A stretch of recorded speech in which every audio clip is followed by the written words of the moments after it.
इस वक्त need of the time है, अगले 10 साल भी इसकी ज़रूरत है। और उनसे मैनेज नहीं हुआ कोई बात नहीं, मैनेज किया था, लेकिन वो ज़रूरत है हमारी।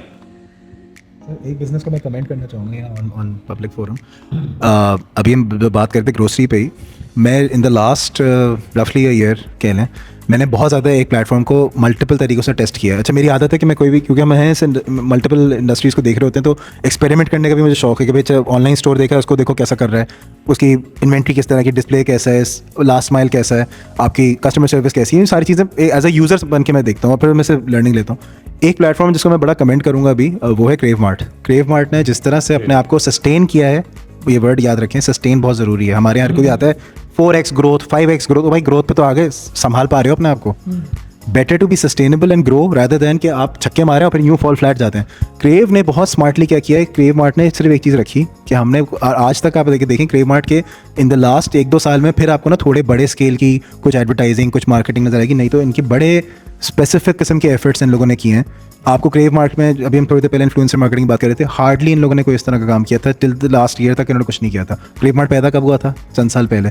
उनके पीछे हम पड़े रहते थे, भाई इतना बड़ा पोटेंशियल है, पैंडा मार्ट को देखो क्या कर रहे हैं। क्रेव ने प्राइसिंग पे स्मार्टली खेला, कस्टमर को बेनिफिट देना था और सेलर को बेनिफिट किस तरह दिया कि उन्होंने डायरेक्ट डील्स करी। पैंडा ने भी कर ली थी, यूनिलीवर से कर ली, फला से कर ली कि आपका डायरेक्ट माल हम गोदाम से उठा के अपने पास ही अपने स्टोर पे लेके आ जाएंगे। उस पर उन्होंने इतना फिट इकोसिस्टम बना दिया कि पहले वो भी वही कर रहे थे कि आएंगे किराने से 2 आइटम यहाँ से लिए, 4 आइटम वहाँ से लिए। लोग कहते थे यार आप तो क्विक कॉमर्स में आधे घंटे में आ रहे थे, मेरे पास तो 40 मिनट में है। तो क्रेव अब इतना फिट उस पर आ गया है कि उन लोगों ने बहुत ज़माने पहले एक होता था डोमिनोज का, अगर आपको याद हो, it was a universal Domino's rule, Pakistan में अप्लाई नहीं हुआ था। आपका ऑर्डर अगर आधे घंटे से 1 मिनट भी पूरा हुआ, पूरा ऑर्डर फ्री हो जाएगा। ठीक है, क्रेव मार्ट ने उस चीज़ को बीच में इनेबल भी किया था। एंड इफ फ्री नहीं तो they will give you something as a value addition just to compensate कि सर आपका सॉरी। हालांकि आपको कोई इशू नहीं था, नहीं यार ठीक है 10 मिनट लेट हो, क्या हुआ, दुआ करते थे कि लेट हो गया। ये है। लेकिन उन्होंने वैल्यू प्रोपोजिशन, आप बात समझिए कि कितना अच्छे तरीके से किया कि ये ग्रोसरी बिजनेस जो क्रेव मार्ट ने लिया। एक और सबक यहाँ पे ज़रूरी है कि क्रेव मार्ट ने सिर्फ ग्रोसरी पे अपने आप को इतना फोकस किया कि उन्होंने उसको रीढ़ की हड्डी को पक्का किया। पहले उस सिस्टम को उन्होंने कहा ये नहीं हिलना चाहिए। अब एडिशनली कुछ अगर ला रहे हैं कि जैसे फार्मास्यूटिकल की छोटी मोटी कुछ इन्वेंट्री होना है, क्योंकि हर बिजनेस को अपना ग्रोथ मॉडल देखना है, लेकिन उन्होंने उस चीज़ को नहीं हिलने दिया।